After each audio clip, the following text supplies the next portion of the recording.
Allora, abbiamo diviso le amministrazioni in settori. Cominciamo dai progetti per la dematerializzazione dei flussi documentali. Cominciamo dai progetti per la dematerializzazione dei flussi documentali, cominciando dalla sezione sanità.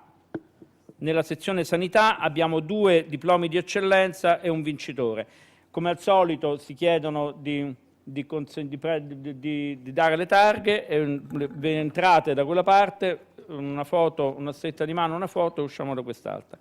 Per il diploma di eccellenza, l'informatizzazione del percorso prescrizione, prenotazione e pagamento delle prestazioni della Regione Emilia-Romagna, ritira il premio Alessia Orsi, dirigente coordinamento dei processi di innovazione tecnologica.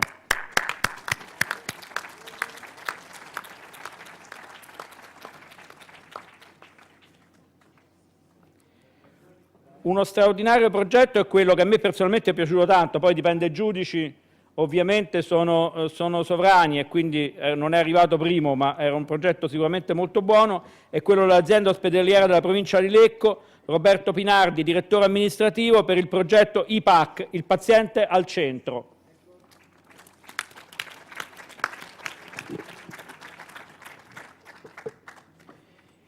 Il vincitore di questa categoria di progetti di dematerializzazione nel settore sanità è un progetto veneto, Ministro. Una volta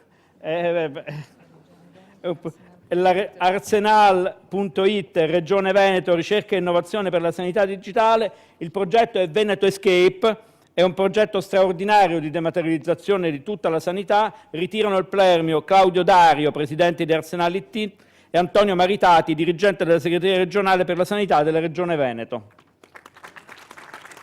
Claudio Dario è il nostro pluripremiato, per cui quasi quasi ci vergogniamo di ripremiarlo quest'anno.